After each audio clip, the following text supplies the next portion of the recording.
Howdy folks, it's Meandering Mike in the Man Cave of Madness after midnight, and we're finally getting back to GMT's game Genesis, Empires and Kingdoms of the Ancient Middle East. We had finished the introductory scenario a while ago and did some explanation of the basic rules. We're now doing scenario number 7, a 2-player game that features the Hittites versus the Mitanni.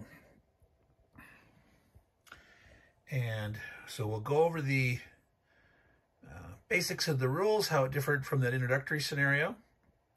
We'll mention a couple of corrections there of things that we did slightly wrong or things that we might have slightly misexplained. But the basics of the introductory scenario was that we were focused on just doing action segments, part of a normal activation segment, which was activation phase. It was a one-turn solitary game where you did your 4 activations, and we learned how to do within an activation. You have a choice of a major move, you have 2 minor moves, and you have a recruit. And you could do those in any order. A major move being a complete stack of units that could move from 1 to 6 movement points. If they had the king with them, you'd add in the strategic rating of the king, and they could move and attack as far as that would get them. Each minor move is only a single unit, and it could move up to 1 to 6 movement points. Or some of those minor actions were things like repairing walls and such. There's more different actions available in the standard game, which we'll talk about. There was also a recruiting phase during that where you could get infantry. The recruiting in the standard game is a little more flexible. However, you do have to pay silver. So one of the things in the base game is that there's a wealth phase. Now all these first ones here, the very first game turn of a scenario, you skip succession, initiative, wealth, and manpower phase. You just start in on the activations, and then each subsequent turn you'll do these here. I will discuss them before we actually start playing, because it's going to inform your decisions on what you're going to want to do in your turn. You have to know, well, how do I get wealth, and what's going to happen with manpower, etc. So we will discuss these, even though we won't do these phases in the very first game turn. Okay.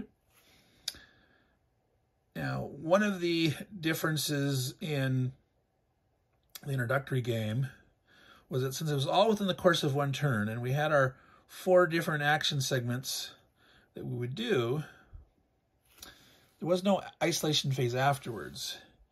In a normal game turn, as people alternate taking actions, and the first activations with an activation phase, each player will get 1, and then the rest of these activation markers are put in a cup. We're going to use Scully here to randomize. So we'll bring him over, and he's glad to help out. Right there. All right, so we're going to put these activations in here. Now, if any events happen such that certain barbarians or minor kingdoms come into play, it's like we have the Sea Peoples, we have the Arazawa, let's see, I can't remember. I don't think these other little barbarians, we have the Urartu, we have the Kaskans, the Elams, the Elamites, which are over here, since the Babylonians and the Syrians are not in play. We don't have the Elams. We do not have the Canaan, the Levant states. They're not in play. So they won't have any activations. But these you won't put in unless those given minor kingdoms or barbarians are in play. All right. So we'll set that aside right now. Let's see. I'll put them over here, actually. So after an activation phase finishes and people have done all their different activations, in the isolation phase, troops that are not in a friendly city that can trace a trade route to their capital If you can't do that, if you can't trace the trade route from the city to the capital, you suffer attrition. Now, this means you could be in a city that is destroyed. You could be sitting in a transit space, or you don't control part of the route. So let's say the Mitanni come down here, they conquer these cities here. So you have some troops here. And then in an isolation phase, well, let's say they lose control of this city. This guy here could not trace back to their capital. See, the star is the capital. And so they would suffer isolation here. Or any guys anywhere in transit spaces could send them. But anybody that they can trace back to here wouldn't have any isolation. But if you spread out too far and then get cut off, lose part of your path, or, you know, someone else controls it, or also if a city's in revolt. So, for example, let's say you take these and you don't lose control to another force, or the city's not destroyed, but there's a revolt here. That would prevent the trade route from tracing back. So when there's isolation on a given place, you roll a die and you'll lose from 1 to 3 strength points of troops from the isolation. All right.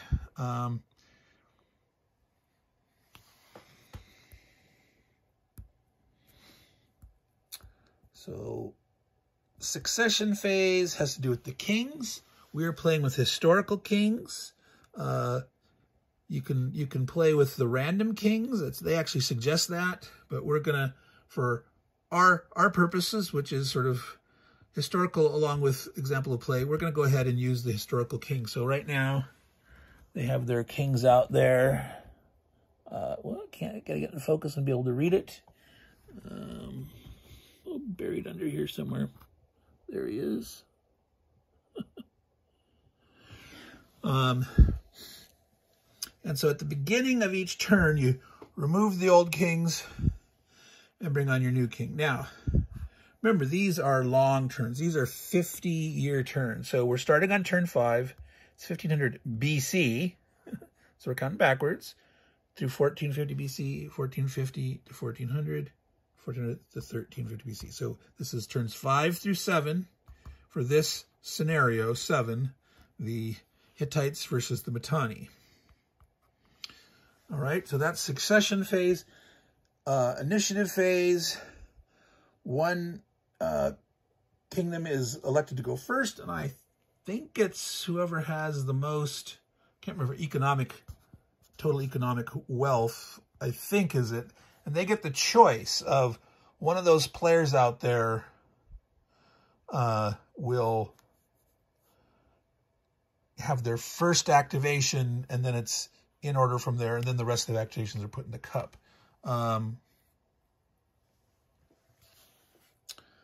So actually, yeah, you do that. It said actually is part of the very first time is the turn. I'd already done that here. So here's the first person was going to be the Mitanni, and then the Hittite player. So wealth phase is your basic economy. You collect. I keep pointing here at the Egyptians. I should point to the players that are in play. These coin symbols represent the economic wealth of each city. Every city that currently starts on the board, I believe, no, that's not 100%. I believe there are a couple cities that have an X. These are 0 value cities. No economic wealth. Most of them are 1s, 2s, or 3s. There are a few 4s. And I do believe 4 is the highest. Egypt is very rich. Now I've got the Hittite player mat over here. The Hittites are centered over here, but there wasn't enough room to put their card over here. So I'll be looking here at their card. So they have a certain home income. So 11, if we added it up, it should, so 3, 4, 5, that's the blue squares. 4, 5, 6, 7, 8, 9, 10, 11. So that's their home income. But all these other independents that were once independent, the gray, they now control these other ones. They have that income too. But that's a little hint on the card that will always be their base home income. And then as long as you hold all your home and you have additional things, your income should be higher than that amount. Oops. He should be on tech level 2 for the chariots. The Mitanni start with 12.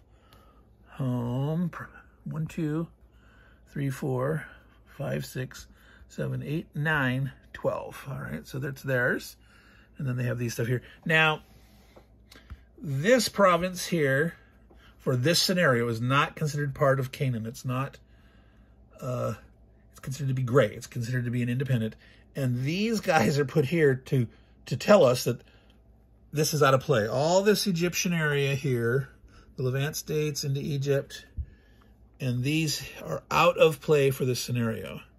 So down here, the Mitanni could come into this stuff here. All the home Babylonians, which are underneath this card, and the Assyrians, they're out of play. All the other gray stuff is in play. This is the minor kingdom of the Arzawa, and it is in play. The Hittites could go over here and start spanking on those guys if they wanted to, but the closer they get this way, once the Arzawa get activated by event cards, they start with armies here, they'll grow more and be close to getting counterattacked. So it's a trade-off. The more you move this way, the more economic value you can control, but you're facing a closer, stiff resistance. So, again, you add up all your economic wealth, and so any cities that, like, there's good old Ugarit, that's worth 4 right there. Some of these cities, this one's like currently uncontrolled, but that's like, all right, target between these guys. That's the amount of income that you'd collect in your wealth phase, adding it on to whatever you currently had in your treasury. But then right away in the manpower phase, you're going to have to pay some. So money is used for maintaining chariots. Every chariot you have, you need to spend 3 to keep them in play. 3 silver per chariot. Okay? Now, you can get free infantry in the manpower phase. You get a manpower track that can go up over time. After each turn, there's a little chart to roll on to see if it goes up. It might go down. It's more likely to go up a little bit, a couple of points, 1 or 2 or 3, or maybe go down 1. And you count out how many infantry you have. If your infantry is less than your manpower, you fill up to your manpower level of infantry. If you had more, you have to lose them.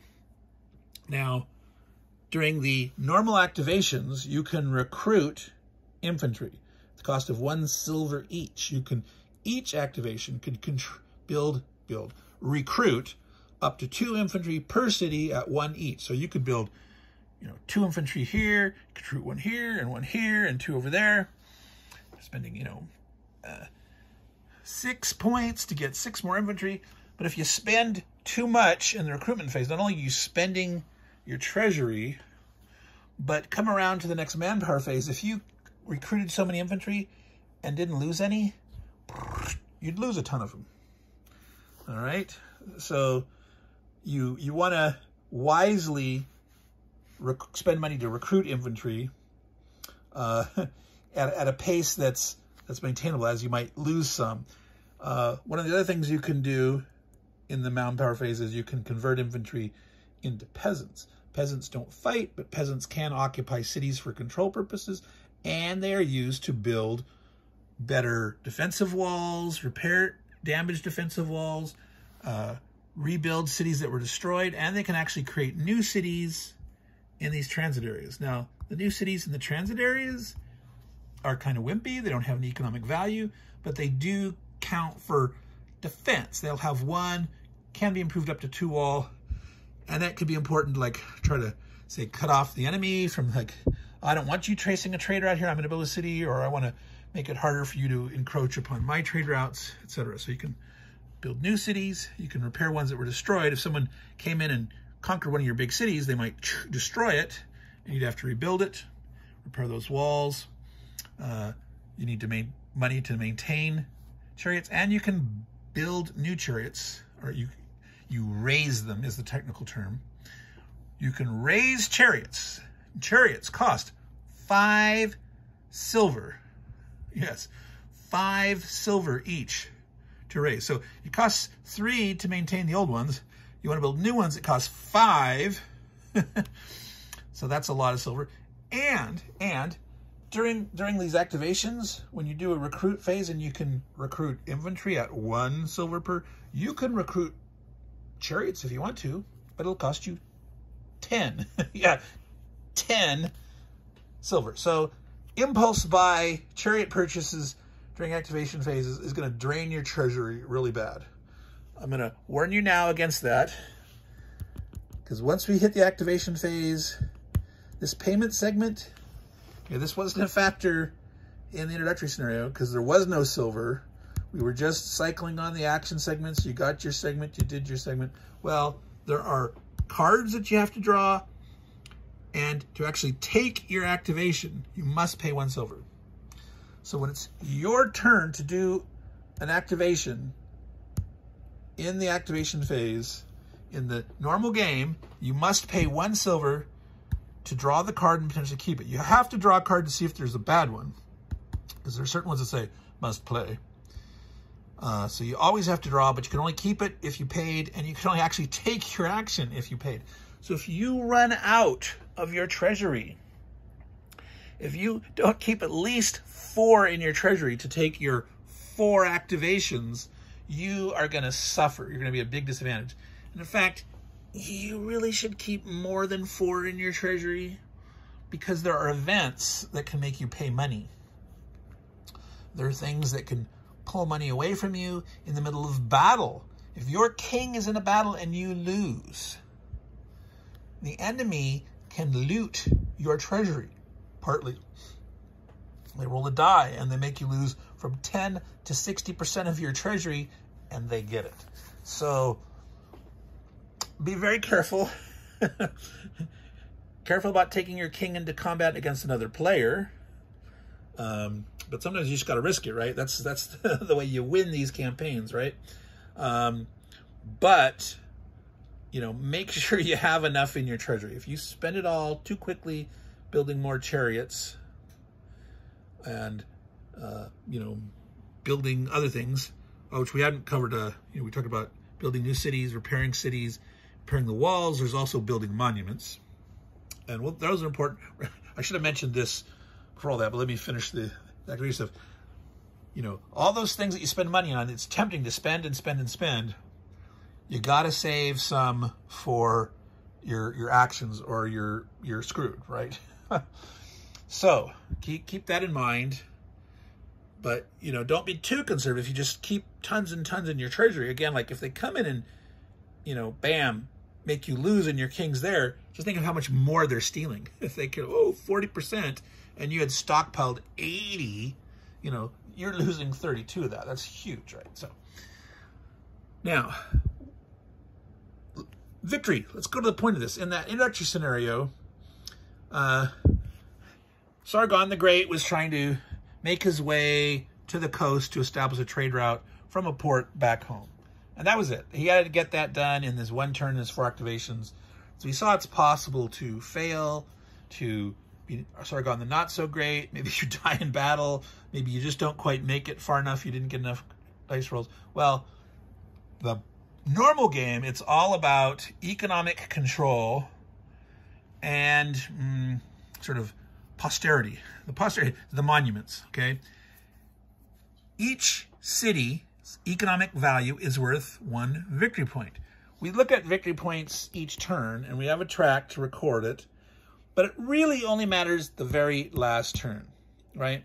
We could ignore this and not look at this each turn and just wait to the very end and be surprised. But we are going to keep track of it so that we can see our relative progress as we go along. And discuss our strategies and what we want to try to do. But the more you expand, the more cities you control, the more economic wealth you have. That's a direct, besides having more wealth to spend, which helps you, but the enemy's doing the same thing. But if you win that race of having more and more wealthy cities, that can, lead to your victory at the very end. However, there's also monuments.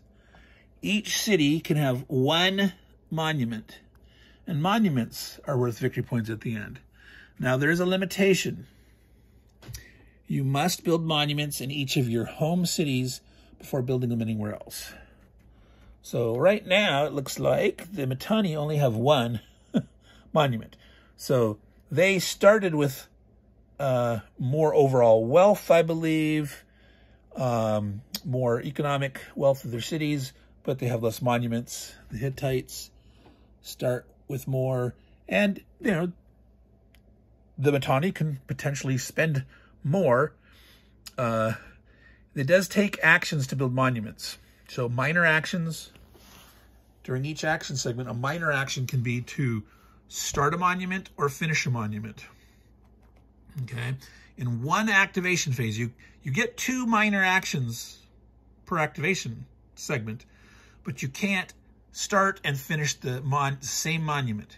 You could be starting, one monument and finishing one other one that had already been started. In the next turn, then you could then finish this next guy and start another one, but you cannot start and finish in the same activation using your 2 minor moves. So over time, you can keep building more monuments. Monuments could be captured. You can take over an enemy city that has a monument in it, and it's not yours. So if you don't have enough defense, if you're just trying to grow your city, capturing more and building tons of monuments, but you don't keep up in the arms race, and he comes in and starts capturing your cities, he's taking over that wealth, and he's grabbing your monuments. Now, you could raid in there, take a city, and you can, when you destroy a city, you can also elect to destroy the monuments. Or you can leave the monument behind. And if you're capturing and trying to hold the city, you'd want to keep the monument. So that's how you win. Whoever has the most economic wealth and monuments at the end, that's the victory condition. So we mentioned all the different things that you can do with money. Covered almost anything, I think. So there's maintaining chariots, buying new chariots, recruiting chariots, very expensive in a recruitment action during an action segment. Recruiting more infantry, which is much more cost effective. I mean, you can get your free infantry, but a lot of times you're going to need more infantry. You can also turn those infantry into peasants. And let's see here, if I grab a chart here, you can see here are the, let's see if I can get that without the light being so bad. All right. So you need to have present, if you're rebuilding city defense, a city that had been damaged, the walls are damaged, you have to have a peasant or a slave present. It costs 2 silver per each level of defense. Starting monuments or finishing them is 2 silver each, and you have to have 2 peasants or slave present. To build a city from scratch or rebuild one was destroyed, it costs 5 silver. Not only you have to have 2 peasants and slave, you also have an infantry present. So infantry, they can't build these other things. Infantry don't go ahead and build the city walls, but to build a new city or rebuild a destroyed one, you have to have an infantry present. Okay? Now, so we mentioned, how do you get peasants? You give up infantry in the manpower segment to convert 1 infantry into 2 peasants. You can't recruit them otherwise. Now, how do you get slaves? Slaves are something you capture in battle. So there's 2 ways to do that. When you fight a battle and you win, and you destroyed 1 or more infantry, you can get a free slave unit. Okay? So if you fought just chariots and killed 1 or more chariots, you don't get to take slaves. But as long as there was at least one infantry destroyed and you won the battle, doesn't matter what you lost or not, you can take a slave. The other way to get a slave is if you fight a battle or move into a city and the enemy has peasants and slaves, and you win that battle, you eliminate them, and you can take, well, you can take one slave. You know, so you're either capturing one slave or peasant, and all the rest are getting killed off. Now, peasants don't fight, but peasants can occupy cities. So with your city walls, the city walls have their battle points. So a 3 strength, well, here's like a 4. Here's a 4 strength city wall. If it had a peasant in it, if you owned this and you had your peasant here, this would still have 4 strength. If you had an infantry, you know, you'd add your infantry to the wall value. But one peasant can hold this, being occupying it, and then you'd have the city wall value. But if you lost, the peasant would be removed, and you could take a slave for having one. Now, if there's a big battle where you have troops and peasants and slaves, and you wipe out the guys, peasants and slaves can't retreat from battle. So if they're fighting a big battle and the enemy retreats away, which you can do if you're fighting the battle outside the city walls, if they retreat away, they leave the peasants and the slaves behind to get destroyed. But if you've killed infantry and there's peasants, it doesn't matter. You can only take one slave per battle. So whether it's killing infantry or having wiped out peasants or slaves. All right, I am going to try to finish up this explanation here. There's a whole bunch of things about cards. You have to draw a card. You know, each activation segment, you must draw one. You got to see if you have to play it. Most of these cards are good things that you can keep and decide when you want to play them. I think there's like 17 out of them that are ones that you must play at the time that you draw them. You cannot hold, can't remember if it's 3 or more than 3. So if you get too many cards to hold, you'll have to discard or play something. And when you get to the end of a whole turn, this discard segment, you only get to keep one of your cards. And then you put the rest back and you reshuffle. So every turn you reshuffle everything, except each player could be keeping one card. All right. So there's a lot of rules, events about how do minor kingdoms or barbarians work. Certain things in this scenario, like the Egyptians aren't here. So like if you roll Libyans for barbarians, you roll again. Because, you know, they have nowhere to go. But if you rolled them again the second time, it's like a no event. And some of these barbarians only come in like, you know, turn 5 or turn 6 or 7 or later. So depending on the barbarian, I think the Ur-2 could only come on turn 7 or later. And the Koskans, I think, turn 6 or later. So that's some more little Chrome rules. Look at the scenario to see what's going on as you roll those events or not. The Lucan pirates affect, you know, if you have any, well, let's see, in this scenario, not here. If you have any of these coastal cities and there's pirates, you might end up losing part of your revenues because of those pirates. And there's like a naval power card that can remove the pirates or whatever.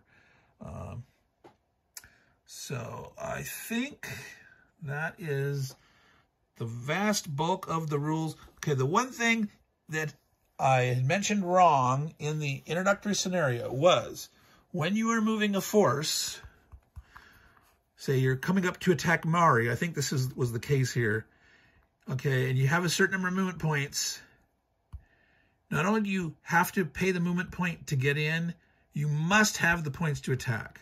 So even if there's no armies there, it's like in the introductory scenarios, there's no enemy armies, there was just the fortifications. Doesn't matter if there's an enemy army or it's a fortified city, you cannot move into the square unless you also have enough movement points to attack. So if you were, you know, here and you only rolled 1 movement point, you wouldn't go in there because you can't move. You need at least 2, in this case, to get in and have the points to attack. So that's to be remembered. All right, so I want to check here real quick. We talked about the scenario conditions. Yeah, we talked about which barbarians. So it's the Ozzy Hayasi that can't come in and turn 6. The Urartu turns 7. Yeah, we covered the Libyans. All right, so I'm going to stop that here. It's 30 minutes. That was an explanation of the rules. I'm going to probably tonight go ahead and start the actual first turn scenario, so hopefully that won't be too long in the coming, but I'm going to keep this down at 30 minutes, and then you'll see how it actually works as the Hittites face off against the Mitanni as they start to brawl for control of this region here. So it's Meandering Mike in the Man Cave of Madness. We are taking a look at GMT's Genesis, Empires and Kingdoms of the Ancient Middle East. This is a Richard Berg game. We are doing scenario number 7, Hittites versus Mitanni, ranging from turn 5, 1500 BC through turn 7, ending in 1315 BC. And we'll see how that turns out. So, as usual, I want to say take care, everyone, and ciao.